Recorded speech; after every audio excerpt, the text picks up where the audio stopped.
presque de l'info, c'est la revue de presse de Nicolas Canteloup. Et tout de suite, on retrouve Mathieu Béliard pour les principaux titres de l'actu. Oui, bonjour ma chère Julie. C'est Mathieu Béliard, c'est la grande messe, vous l'avez compris, la grande messe de l'actu avec Saint-Mathieu sur Europe 1, bien sûr.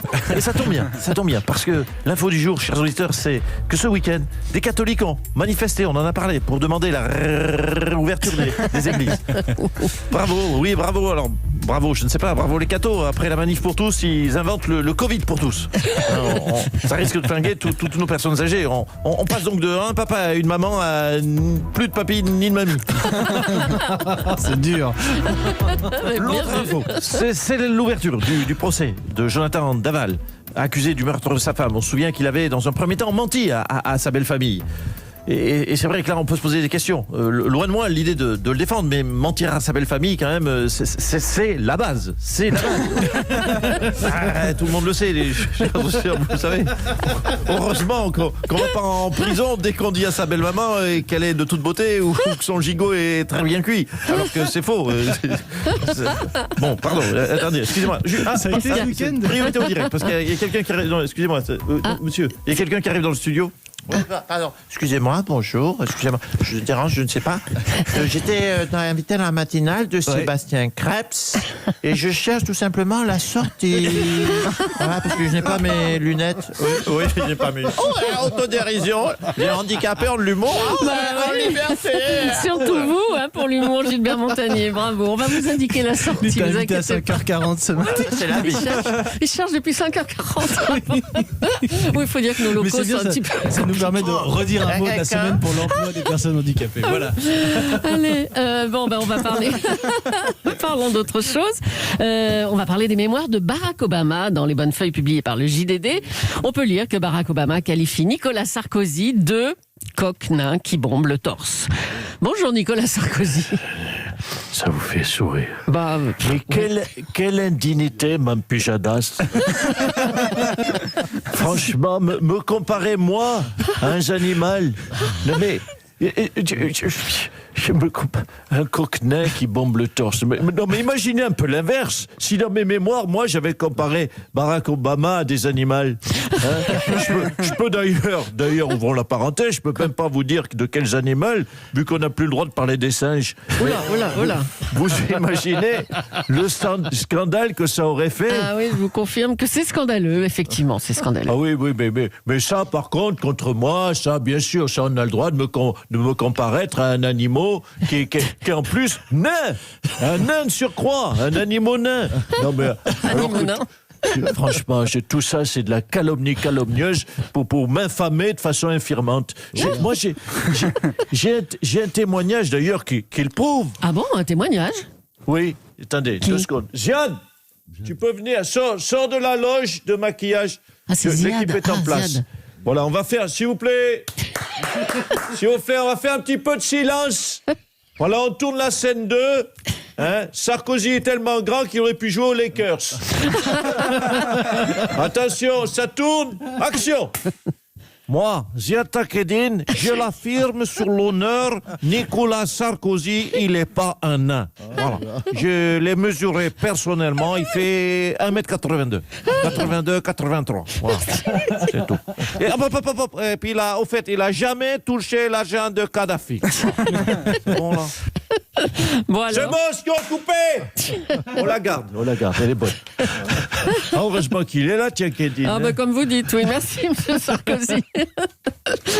Allez, il fait la une du magazine Voici cette semaine, François Hollande. Bonjour. Oui, bonjour. Alors, tout guillerem. Alors, après Julie Gaillet dans Closer, c'est Voici qui publie des photos de vous avec une danseuse de l'Opéra Garnier. Oui, tout à fait. Je confirme cette information. Bon. Mais normal, une danseuse, elle aime les corps, les bodies. Forcément, elle est tombée amoureuse de moi, la petite. D'ailleurs, moi-même, j'ai fait un petit peu de danse, d'ailleurs, dans ma jeunesse. Ah bon? Oui. On m'appelait Fred Austère.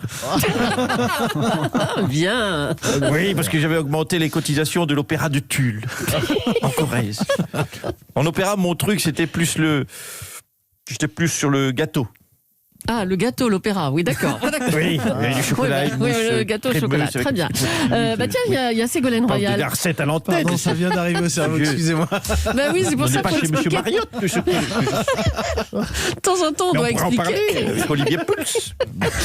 Bon, il y a Ségolène Royal qui est là, qui arrive. Bonjour, Madame Royal. Bonjour. bonjour à tous et bonjour Georges Clounesque de Tulle. Georges Clounex, vous l'appelez? Oui, Georges Clounesque, oui. Je voulais simplement mettre en garde cette jeune fille, cette jeune danseuse. Est-ce que mademoiselle, vous avez conscience que cette personne est malade, hein? Il m'a trompé. Il a trompé Valoche, il a trompé Langoyer, il a trompé les Français, surtout en leur promettant d'inverser la courbe du chômage. Donc d'après vous, qu'est-ce qui va vous arriver, hein? Je vous donne un indice, ça commence par tron et ça finit par et. Eh ben, elle est prévenue, la danseuse, hein, désormais. Merci, Ségolène Royal. Tiens, il y a bien sûr. Emmanuel Macron qui nous rejoint maintenant. Qu'est-ce qu'il y a comme monde ce matin? Bonjour, Monsieur le Président. Oui, bonjour à toutes et à tous. Bonjour François. Ça va à la maison?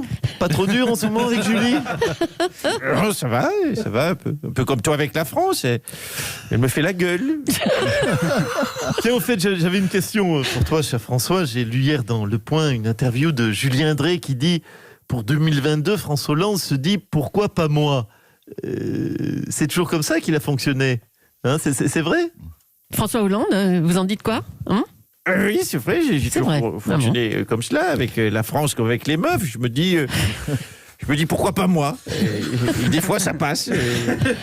Allez, ça va pourquoi? Parce que, bon, on va pas se mentir, entre vous et moi, j'ai pas non plus un physique si exceptionnel que ça. On vous confirme que non. Merci à tous les deux. Merci. Allez, à Nantes, à Versailles, des catholiques ont réclamé le retour de la messe. Une manifestation a même eu lieu à Nantes au cri de « Rendez-nous la messe ». Rendez-nous la messe! Rendez-nous la messe! On veut la messe, pas des CRS. Ah oui, c'est bon. Merci. Bonjour, Monsieur De Villiers. Oui, bonjour femelle. Et voilà la glorieuse situation, hein, les catholiques privés de la messe. Non, mais on en est réduit à faire, vous vous rendez compte, des prières de rue, comme les mahométans de Clichy-la-Garenne. Non, mais on peut quand même se passer de la messe 2 ou 3 fois pour des raisons sanitaires. Et puis tous les catholiques ne vont pas à la messe d'ailleurs, hein. Ils vont pas à la messe, oui, mais à la place, ils vont en enfer quand ils meurent s'ils ne vont pas à la messe. La messe est indispensable pour laver son âme. Le clerc. C'est un plaisir, la messe. C'est un peu comme une rêve party pour les catholiques. Oula. Oui, si, une rêve party, sauf qu'on a remplacé l'ecstasy par des hosties, voilà, c'est tout. Mais c'est là que nous nous éclatons. On regarde un crucifix en demandant pardon et ça, c'est génial. Eh ben, ça a l'air, hein, effectivement. L'autre jour, à ma paroisse, nous sommes levés pour chanter « Dieu, punis-moi, flagelle-moi, Seigneur ». Puis nous sommes agenouillés sur le sol en pierre de cette grande église sans chauffage. J'ai ressenti un tel bonheur. J'entends bien, ça a l'air très exaltant, hein, ce que vous racontez. Puis vous le vendez bien surtout, hein. Mais il faut quand même que tout le monde joue le jeu. Les commerces, les lieux de culte. Parlons-en des commerces, on les subventionne, on en ouvre la moitié, l'économie passe devant la messe, c'est ça, c'est la priorité, c'est les commerces. Eh bien moi je dis non au business, oui à la messe. Hein? Si t'es fier d'être catholique, tape dans tes mains. Si t'es fier d'être catholique, demande pardon. Oh là là là là. On veut la messe, pas de CRS. On veut la messe, en foulard Hermès. Darmanin, on veut la messe, Darmanin. Je te montre mes fesses. Oh, ne faites pas ça, malheureux. Non. Philippe De Villiers, à bientôt. Les Pyrénées-Orientales sont placées en alerte élevée de grippe aviaire. Les éleveurs sont obligés de confiner les volailles pour éviter que la maladie ne se répande. Ah, monsieur Lé. Monsieur Lé, vous m'entendez? Ah, mais oui, on vous entend. Oui, monsieur William, monsieur Gabron, monsieur Mohamed. Quel drame, cette grippe aviaire. Je suis sûr que Fanny Agostini est dans le même désarroi que moi. Vous imaginez devoir confiner nos volailles. Mais je suppose les conséquences. Monsieur Béliard va être déconfit d'avoir un confinement sans confit. Oh là là. Oui, je me suis mis au slam. Je fais moi aussi. Sous le nom de Gros Nez Malade. Bon, écoutez, monsieur Lassalle, si on pouvait être sérieux 2 minutes, hein. Allez. Oui, parlez-nous. pardon, excusez-moi, je me suis dispersé, je me suis égaré. Écoutez, confiner les volailles, voilà. je dois vous confirmer mon quotidien, le quotidien de mes amis agriculteurs que j'ai visités dans les étables, les poulaillers plus exactement, les étables, parce que la volaille ne s'élève pas dans une étable. Non, mais oui, c'est bon, allez, au fait. Écoutez, les confiner volailles, c'est très compliqué pour notre économie. Je prépare en ce moment un plan qui consistera à vivre avec le virus. Oula. Ma femme, puisque c'est impliqué, a cousu des masques FFP2 en bec de canard pour les volatiles. Mais alors, c'est compliqué. Vous ne pouvez pas savoir de mettre des masques à des dindonneaux.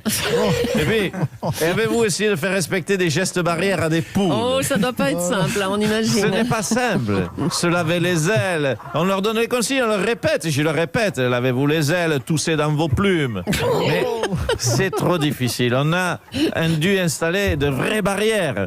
Et puis, je ne vous parle même pas des attestations. Vous allez voir, oui, c'est compliqué, c'est pas simple. On fait le faire en direct, parce que vous avez une émission d'une radio de on direct. se cache quand même, oui, allez. Saturnin, mon petit Saturnin. Petit Saturnin, viens voir papa. Voilà. Ça, c'est un iPhone. Tu vois, un iPhone, c'est un petit téléphone, papa. Appuie sur le bouton pour fabriquer une attestation. Vous voyez, il galère, hein? Il galère. Vous voyez, non, il galère, il n'y arrive pas. Rien n'est adapté pour les animaux. Saturnin. Il n'est pas content, il se sent frustré parce qu'il ne comprend pas notre monde. Mais attendez, vous pensez quoi? Qu'on va devoir tous les abattre, ces animaux? Tous les abattre, j'espère pas. Ou alors, si on abat toutes les créatures qui ne savent pas mettre un masque correctement ou télécharger une attestation, il ne va pas rester grand monde en France. Comme vous dites.